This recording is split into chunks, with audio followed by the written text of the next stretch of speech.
Australie, son Grand Prix a duré 10 secondes. Rescapé du premier départ au Brésil, il s'est vengé en imposant sa Williams-Renault. Et même malade, il a confirmé son statut de favori du championnat en Argentine. À Imola, où son père reste le héros des tifosi, Jacques Villeneuve a signé sa 4e pole position consécutive. Aujourd'hui, le favori, c'est lui. Depuis Imola, dans les environs de Bologne, voici le Grand Prix de Saint-Marin de Formule 1 en direct sur TF1. La petite République de San Marino qui est prétexte à un 2e Grand Prix d'Italie. En réalité, il y a 150 000 spectateurs, des tifosi qui n'ont Dieu que pour cette Ferrari de Michael Schumacher. Alors que là, nous avons à ses côtés en 2e ligne la Prost Mugen-Honda d'Olivier Panis, à nouveau très bien qualifié aux essais et qui va donc jouer un rôle en vue dans ce Grand Prix. Et juste derrière lui, eh bien, il y a les deux Jordan Peugeot. En première ligne, les deux Williams Renault, vous les voyez. À droite, celle de Jacques Villeneuve en pole position. À ses côtés, Heinz-Harald Frentzen, son équipier, beaucoup plus proche de lui que lors des premières courses.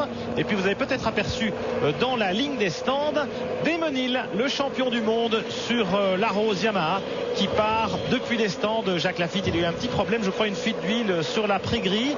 Et puis la grosse inquiétude, Jacques, c'est évidemment la météo. On voit que tout le monde est en pneus slick. Pour l'instant, la piste est à peu près sèche, mais la météo est incertaine. Oui, toutes les voitures partent en pneus slick, ça c'est sûr. La météo est incertaine, mais ils vont pouvoir juger maintenant. Quant à Damon Hill, il va avoir un handicap terrible parce que partir de la ligne des stands derrière tout le monde, il va perdre déjà 20-25 secondes au départ, ce qui est très dommage pour lui, mais il avait une importante fuite d'huile sur sa voiture. Il a dû emprunter le mulet. Il était 15e sur la grille de départ. Damon, il va donc partir 22e et dernier. C'est parti pour le tour de formation. Un tour de l'autodrome Dino et Enzo Ferrari, du nom du commendateur Ferrari et de son fils Dino. Un peu moins de 5 km pour boucler ce tour. 62 tours au programme cet après-midi, soit 308 km de course. Jacques Lafitte, on découvre cette piste d'Imola très exigeante pour les freins et très exigeante aussi, un circuit de moteur derrière. Et puis Ralf Schumacher, le petit frère, qui se joint au groupe de tête. La Jordan Peugeot, très à son affaire ici à Imola. Alors évidemment, beaucoup d'incertitudes sur la quantité d'essence emmenée par ces 4 voitures. La tactique de course est très importante. Évidemment, on est au courant de rien. On va s'en apercevoir un peu grâce au temps autour. On va un peu essayer de vous renseigner sur les possibilités qu'ont les voitures de s'arrêter. Attention, Jan Magnussen qui est malheureusement sorti. Le jeune pilote danois de l'équipe Stewart Ford dans le bac à sable. Il est intéressant de noter aussi que Herbert et Olivier Panis se dégagent un peu de la Ferrari d'Irvine et de Fisichella avec la Jordan Peugeot, ce qui veut dire qu'on va avoir distinctement 3 pelotons, dont 2 qui vont essayer de revenir très fort sur les 4 premiers, et puis derrière un peloton qui est en train de se montrer avec la Ferrari, l'autre Jordan Peugeot. Extraordinaire bataille en tête de la course, en tout cas avec Villeneuve, Schumacher, Frentzen et puis l'autre Schumacher, le petit Ralf qui est tout près. Herbert et Panis qui reviennent. Caméra embarquée sur l'arrière de Jacques Villeneuve. Avec Schumacher tout près, effectivement, avec la Ferrari. Frentzen un petit peu étonné de voir une Jordan Peugeot dans ses rétros. Et là, on revoit la sortie de Magnussen, sans doute. Oui. Aqua minéral, freinage un peu tardif. Et vous avez vu qu'on a fait beaucoup d'efforts sur la sécurité sur le circuit d'Imola pour cette course de 97. On a agrandi les zones de dégagement, beaucoup de pneus et beaucoup de gravier et de sable pour arrêter les voitures, ce qui est formidable pour les pilotes. Alors Herbert Panis, moins d'une seconde entre eux. Pour Williams Renault par exemple, on va sans doute s'orienter, si la piste est sèche pendant tout le Grand Prix, vers, Jacques, des stratégies entre 2 et 3 arrêts. Oui, vraisemblablement, ça sera, je pense, 2 arrêts, parce qu'il y avait des problèmes d'essence aussi sur ce circuit, donc un arrêt paraissait un peu aléatoire, donc la plupart des voitures vont faire, à mon avis, 2 arrêts. Le problème d'essence va toujours se trouver là, parce que maintenant, on sait que la piste va être sèche, en tout cas pour le moment.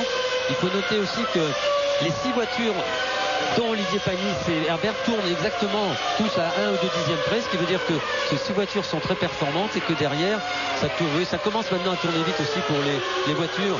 Elles doivent être toutes en même configuration, voilà, pas trop d'essence. Les pilotes ont pris leur marque par rapport aussi à la piste, plus ou moins sèche, qui est maintenant en train de s'assécher parfaitement.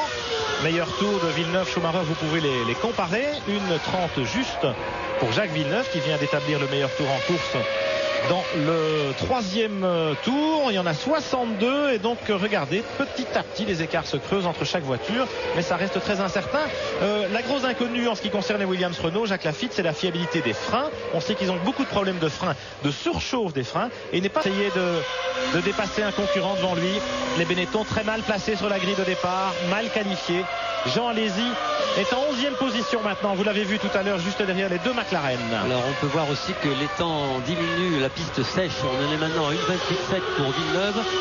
Alesi lui tenant 1,38, c'est-à-dire presque 2 secondes moins vite que le leader de la course, qui on a l'impression qu'il est en train un peu de s'en aller de la pression de Michael Schumacher. Villeneuve-Schumacher, 8 dixièmes entre les deux voitures. Frentzen est à 1 seconde 7. Troisième, Ralf Schumacher sur la Jordan Peugeot à 3 secondes. Quatrième, Johnny Herbert sur la Sauber Petronas à 4 secondes 8. Sixième, Olivier Panis sur la Prost Mugen Honda à 5 secondes 9. Vous voyez le classement qui s'affiche sur votre écran. On va faire une petite pause publicitaire très courte et on se retrouve tout de suite à Imola pour la suite du Grand Prix de Saint-Marin. Tout de suite. Dans le 8 ans, Villeneuve, Frentzen, Michael Schumacher. Irvine 4e, le voilà qui rentre au stand. Irvine, Fisichella 5e, Coulthard 6e. Le pit stop d'Irvine alors que Fisichella s'arrête aussi. On vient de voir passer la Jordan Peugeot derrière la Ferrari. Les deux hommes sont en lutte. Ce sont donc les mécaniciens qui peuvent éventuellement les faire repartir l'un devant l'autre. Attention Irvine. Et la Jordan à droite est toujours immobilisée. 8 secondes et demie d'arrêt pour Fisichella. On est dans la moyenne, ces voitures-là feront 2 arrêts. Alors que devant, problème pour les leaders, Jacques Laffite. Ils sont aux prises avec le trafic, Villeneuve et Frentzen. Et oui, avec les Tyrrell. Évidemment, beaucoup de voitures à doubler maintenant après 25 tours et difficulté toujours pour ces pilotes. Vous voyez, même après un tour, les pilotes n'ouvrent pas la porte facilement. On fait perdre beaucoup de temps à Jacques Villeneuve qui voudrait se séparer de son coéquipier Frentzen qui pointe son nez derrière. Ils sont en train de doubler les deux Tyrrell, c'est difficile. Regardez comment. Voilà, oui. Il rentre au stand. Bien vu Marc. Bien vu Marc, mais effectivement. Bonne tactique pour Williams. On est embêté par un concurrent, on va perdre du temps, on les arrête. Villeneuve qui s'arrête. Pour son premier ravitaillement, il y en aura 2. C'est une quasi-certitude. 7 secondes 4 pour Panis, 9 secondes chez Ferrari, 8 secondes chez Jordan. Et chez Williams, c'est bien 10 secondes pour le leader, Jacques Villeneuve. Si Frentzen s'arrête un poil moins, 8 secondes et quelques, il a une chance de repartir en tête. Oui. Et puis il y en a un autre qui peut repartir en tête, c'est Michael Schumacher avec la Ferrari. Absolument. Frentzen est gêné encore par... Vous voyez le problème de Frentzen. Il est coincé en 3e vitesse, Jacques Villeneuve. Il a fait signe 3. Et effectivement, on a changé le volant, Jacques Laffite, parce que c'est sur le volant que toutes les commandes se trouvent désormais. Bien sûr, il suffit d'une petite vibration, d'un mauvais fonctionnement de l'électronique. Et vous voyez, Jacques Villeneuve va abandonner. Un faux contact. Faux contact. Ils ont espéré modifier le problème en changeant de volant. Vous avez vu que Jacques s'est arrêté, boîte bloquée. En fait, il va avoir une seule vitesse. C'est pour ça qu'il tournait aussi lentement. En tout cas, Frentzen, lui, caracole toujours en tête. Il tourne très vite. Record du tour sur record du tour. Il va maintenant avoir à doubler. Ah oui, le trafic, attention. Et Benetton, Hakkinen, Benetton et Alesi et Hakkinen plutôt, qui sont en pleine bagarre. Ça va pas être facile pour le leader de prendre l'avantage. Et comme Schumacher n'est que 6 secondes derrière avec la Ferrari, eh bien, ma foi, ça peut-être nous valoir un regroupement avant l'arrivée et peut-être une arrivée au sprint entre les deux Allemands. Mais Hakkinen a vu Frentzen et très sportivement, Mika Hakkinen s'est écarté pour laisser passer le leader en perdant le contact avec Alesi, avec lequel il est lui-même en bagarre pour la 6e place. Alors pour l'instant, Villeneuve, il est carrément poussé devant chez Ferrari, mais la voiture on a réussi à la poser par terre. Apparemment, elle est au point mort, mais il faut la ramener devant le stand Williams Renault pour pouvoir la redémarrer. Un jour, il sera peut-être poussé dehors de chez Williams Renault et il ira chez Ferrari. Vous savez, Marc, on sait jamais. Allez, ça se bagarre pas mal. Voilà les 6 premiers. Vous les avez vus. Irvine, jeu, top position. «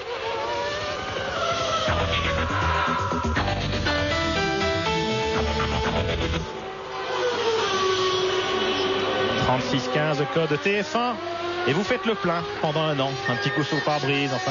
Pierre, Jacques Villeneuve est descendu de voiture et voici Harald Frentzen qui s'arrête au stand Williams Renault. Ah, ça c'est un tournant de la course évidemment. Frentzen dans le trafic, il était gêné par Alesi. On a peut-être un petit peu anticipé son arrêt. 8 secondes 6, c'est pas mal. Je crois que c'est l'arrêt prévu. Bien qu'il était un peu gêné, mais Alesi tournait assez vite quand même. Et voyez que Schumacher maintenant est en en tête de la course. Mais vous savez aussi que Schumacher va s'arrêter très prochainement. Je ne sais pas si on s'agit de chez Ferrari, mais a priori Michael Schumacher devrait s'arrêter. C'est le signal de la deuxième vague de ravitaillement naturellement, puisque chez Jordan Peugeot on est prêt également. Je peux vous le confirmer, Jacques et Pierre. Voilà, devant Schumacher, il y a Larini sur la Sauber. Alors ça explique peut-être que Jean Todt a été dire à Sauber, écoutez, laissez passer Schumacher. Hein, oui, de toute façon, vous voyez que Schumacher s'excite, il sait qu'il est en tête, qu'il va falloir cravacher. Oh là là là, problème sur la voiture, énorme freinage. J'espère que c'est pas de la graisse de l'arbre de roue de la Ferrari qui a des problèmes. Fisichella qui occupait la 3e place au stand avec la Jordan Peugeot. Un arrêt important. Deuxième ravitaillement, 8 secondes 7. Pareil que chez Williams. On revoit le freinage de Schumacher derrière Larini.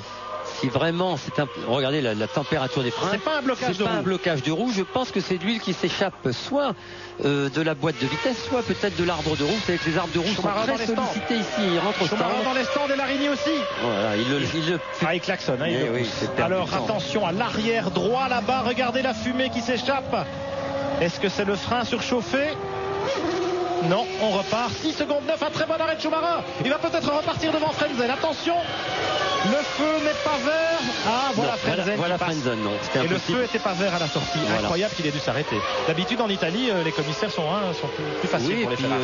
C'est prévu normalement feu vert et un drapeau pour signaler l'arrivée d'une voiture pour pas sortir comme un dingue des stands, mais pas de feu rouge d'habitude. Allez, 1 seconde 4 d'écart. C'est étonnant que ça arrive en Italie parce qu'on est quand même pour la Ferrari. On favorise un peu les Ferrari. Voilà. 1 seconde 4 d'écart au passage de la ligne. Là, vous voyez que c'est beaucoup plus, c'est 4 ou 5 secondes maintenant pour Schumacher. Malgré un arrêt plus court chez Ferrari, eh bien, Frentzen et la Williams Renault ont conservé l'avantage. On sait aussi que la Ferrari est un petit peu limite en frein. On a vu le frein arrière surchauffé tout à l'heure. J'espère que c'est le frein et que ce n'est pas l'arrière de la voiture. Un problème de transmission parce que la fin de course va être passionnante parce que Frentzen et Schumacher vont être très près l'un des autres et on connaît psychologiquement Frentzen sera sa première victoire, donc il va être un peu inquiet, espérons qu'il ne va pas faire une petite faute et qu'il n'aura pas besoin d'attaquer. Mais je peux vous dire que Michael Schumacher va essayer promptement de rattraper l'écart avec Frentzen. Est-ce qu'il en a la possibilité? On va le savoir. Victoire en F1 au bout de 52 Grands Prix. Et c'est une nouvelle carrière qui s'ouvre pour lui. Heinz-Harald Frentzen. Beaucoup d'abandon dans ce Grand Prix aussi. Il y a les 2 Ferrari à l'arrivée, Jacques Lafitte, mais tous les autres top teams ont perdu au moins une voiture dans cette course éprouvante à souhait. Oui, bien sûr, course difficile, problème d'arbre de roue, problème de moteur, problème de frein, problème de pneumatique, parce que les boîtes de vitesse pour Jacques Villeneuve, un complet, une très bonne entrée en matière pour la saison européenne. On attendait cette course avec impatience. On attendait aussi la confrontation de Goodyear et de Bridgestone. Goodyear sort gagnant aujourd'hui de la bagarre. On a vu Olivier Panis beaucoup moins fringant qu'il ne l'était dans les 3 premiers Grands Prix. Il est 8e, Olivier. Il est 8e. Alors je ne pense pas qu'on ait répété l'erreur de la pression, ou en tout cas l'erreur ou la mauvaise pression des pneus. Ça voulait dire que simplement que la voiture en configuration course, que l'on peut savoir, aurait dû être plus rapide et peut-être que les pneus n'ont pas supporté la fraîcheur. Et voilà les membres de la Scuderia Ferrari qui se congratulent, 2e et 3e. C'est une très belle performance dans l'optique du championnat des constructeurs.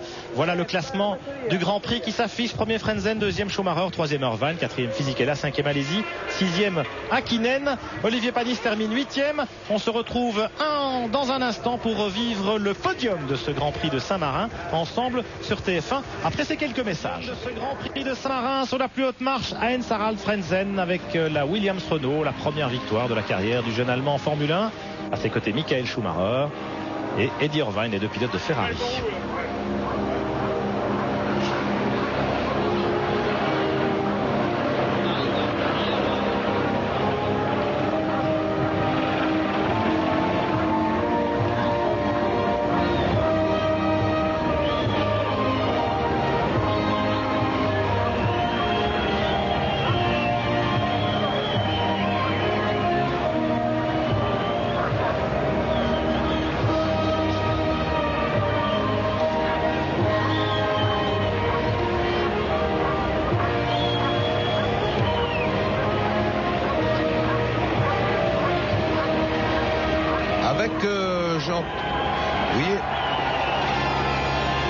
Voilà, l'hymne national s'achève.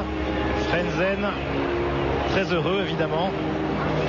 Et on a maintenant l'hymne national anglais pour la victoire de Williams. On va tout de suite retrouver en attendant Jean Todt au micro de Jean-Louis Moncet. Bonne affaire pour Ferrari aujourd'hui. Oui, Pierre, exactement. Jean Todt, le patron de la Scuderia Ferrari, ici deuxième sur le circuit d'Imola. Jean Todt, vous êtes quand même rapproché des Williams-Renault. C'est quand même la direction que vous cherchez. Deuxième et troisième. Tout le monde a l'air de trouver ça incroyable. Je rappellerai qu'à la dernière course, Irvine a terminé réellement dans les roues de Villeneuve, que la première course de la saison, ça a été aussi une course très disputée. Donc petit à petit, on se rapproche. Je vais dire quand même bonjour à Frank Williams. Frank. Oui, bien sûr. Voilà. Félicitations en direct sur TF1 entre Frank Williams et Jean Todt. Et Bernie Ecclestone, le grand Manitou de la Formule 1. de la Formule 1. Oui, Jean Todt, c'est surtout l'écart dont je parlais. L'écart, ça me nuise. Oui, mais ce que je disais, les dernières courses... Charles Frenzen. Et voilà, on lance les casquettes. Frenzen, Schumacher, Irvine, beau tir groupé pour Ferrari, victoire quand même de Williams-Renault. Oui. Avec Frenzen, on va tout de suite retrouver, à propos de Williams-Renault, Bernard Dudot au micro de Jean-Louis Moncet. Et oui, Bernard qui doit être satisfait d'un côté parce que c'est la première victoire de Hans-Harald Frenzen et un peu déçu sans doute pour Jacques Villeneuve. Oui, déception bien sûr pour Jacques parce qu'il avait fait une course de toute beauté. Course difficile parce que nous avons en face de nous quand même une concurrence valeureuse qui marche très bien. Mais rassuré et je crois la démonstration de Hans-Harald, c'est bien pour lui, c'est bien pour l'équipe. Et il a démontré aujourd'hui qu'il avait un très grand talent et qu'il avait supporté avec beaucoup de générosité, je dirais, un peu la loi de la technique qui jusqu'ici l'avait été contre lui. Bernard Dudot, on peut dire que tous les doutes sont effacés à propos de Hans-Harald parce qu'il a aussi résisté à la pression de Schumacher en grand maître. Oui, je crois qu'il a fait une course sans faute et en conduisant très bien, en maîtrisant, enfin en contrôlant la situation. Les écarts entre lui et Michael étaient à peu près constants. Je crois qu'ils étaient tous les deux un peu aux limites de leurs possibilités et du matériel. Mais de toute façon, course sans faute. Bernard Dudot, j'ai posé tout à l'heure la question à Ferrari. L'écart, ça me nuise un petit peu. Oui, mais je crois que c'est dans la logique des choses, si vous voulez. On ne s'attendait pas à avoir une saison facile. La démonstration aujourd'hui sur un circuit extrêmement probant, je pense, quant aux capacités des voitures. C'est le premier circuit européen, si vous voulez, où on peut commencer à dresser un peu une hiérarchie des forces en présence. Et là, c'est la démonstration qu'effectivement, on a en face de nous des adversaires contre lesquels il faudra se disputer. Merci Bernard Dudot. Voilà Pierre, c'est à vous. Je vous propose de faire quelques mètres dans le paddock, Jean-Luc Villemont, pour retrouver, voilà, après Bernard Dudot sur le camion McLaren Mercedes, celui qui termine 6e, c'est Mika Hakkinen. Mika, what a fight with Jean Alesi during the race, half the race. Yeah, we were fighting for the 5th position very hard indeed, and I was quicker than Sean all the way through. But unfortunately, Sean was very fast in the straight line, so oui, Jean était très rapide en ligne droite, donc j'avais du mal à le dépasser. Mais vraiment, c'était une très belle bagarre entre nous pour la 5e place dans ce Grand Prix. Il n'a pas laissé de place. Il n'y a pas eu de crash, mais je pense qu'on a fait du beau spectacle. A good job with one pit stop strategy today. Du bon travail avec une stratégie à un seul arrêt. Oui, en effet. How difficult was it on the pit lane, on the grid before to choose the tires? Comment était-ce avant le départ pour choisir la bonne stratégie? Il fallait deviner, c'était vraiment difficile. Mais notre décision était la bonne. Nous avons toute l'aide pour analyser ça. Terminer 6e. J'aurais préféré mieux, mais ça va, je suis content. Merci. Vous êtes bien placé au classement. Il a marqué des points à tous les Grands Prix. Marquer des points, c'est important. Merci. On va peut-être retrouver Hans-Harald Frenzen. Alors que là, c'est Eddie Jordan. Mais il y a Hans-Harald Frenzen qui s'exprime actuellement au micro du studio. Non, nous sommes avec Eddie Jordan. Eddie Jordan. Eddie, 2 weeks ago, you were on the podium. Today, il y a 2 semaines sur le podium, Eddie, avec Ralf Schumacher en Argentine. Cette fois-ci, vous avez raté le podium de peu avec Fisichella. C'est vrai qu'on aurait pu être sur le podium, mais je suis très content pour Giancarlo. Il a eu très difficile en Argentine. Et aujourd'hui, c'était son jour. Ce qui est fantastique, c'est que les 2 pilotes ont marqué des points, sérieusement. Et qu'à partir de là, je pense qu'on peut peut construire une belle saison, un bon championnat. Et j'espère qu'on pourra remporter la victoire dans le futur. Second and last question. Patrick Head says your chassis is the best after the Williams. If this Patrick Head, l'ingénieur, dit que votre châssis est le meilleur après celui de Williams. Je suis pas sûr de ça, c'est difficile à dire. La Williams et la Ferrari aussi étaient très rapides aujourd'hui. C'est sympa de la part de Patrick de dire ça, mais nous n'avons pas encore l'avantage. Merci beaucoup Eddie Jordan, toujours rock'n'roll le patron de Jordan Peugeot. Qu'est-ce qu'on fait Pierre Van Vliet, les classements peut-être, non? Peut-être, mais là on est avec Heinz-Harald Frentzen. Mais évidemment c'est pas facile, on va prendre l'interview en marche peut-être, à moins qu'on nous lance les classements. Voilà Heinz-Harald Frentzen, surpris mais heureux de se retrouver devant Michael Schumacher à l'arrivée de ce Grand Prix. On avait une bonne conversation à la radio et donc la stratégie a été bien respectée.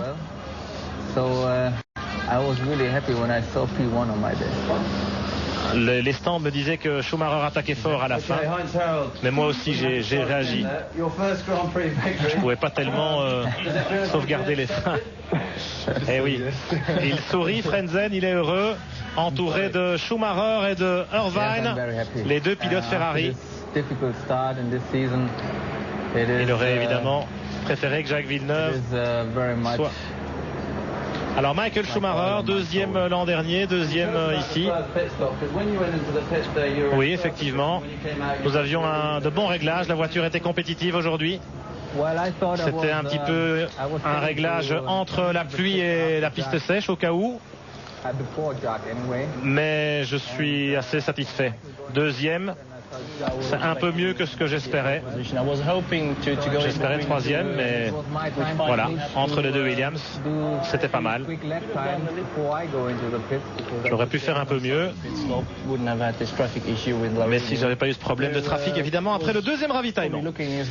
On va laisser là Michael Schumacher, Heinz-Harald Frentzen et Eddie Irvine dans la salle des interviews pour retrouver les classements de ce Grand Prix de Saint-Marin de Formule 1, quatrième rendez-vous de la saison 1997 et de ce championnat du monde. Le classement du Grand Prix à l'arrivée: premier Heinz-Harald Frentzen, Williams Renault, deuxième Michael Schumacher Ferrari, troisième Eddie Irvine sur l'autre Ferrari, quatrième Giancarlo Fisichella Jordan Peugeot, cinquième Jean Alesi Benetton Renault, sixième Mika Häkkinen McLaren Mercedes.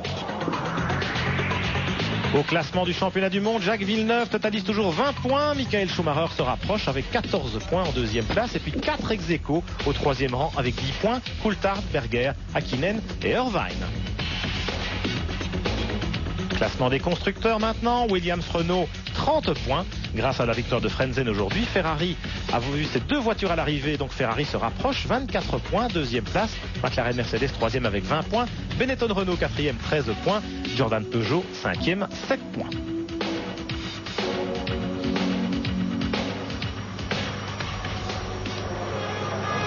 Et voilà, cinquième manche du championnat du monde. Et tout de suite, avant de se quitter, eh bien Marc Minary nous présente ce prochain Grand Prix dans 15 jours à Monaco.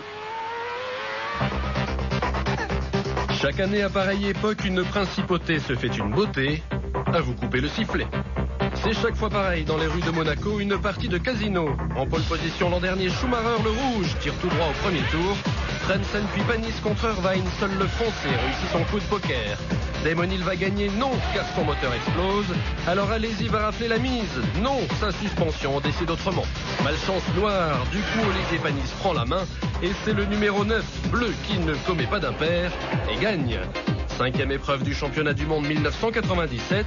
Le Grand Prix de Monaco est à vivre le 11 mai prochain à 14h30 en direct sur TF1. Faites vos jeux.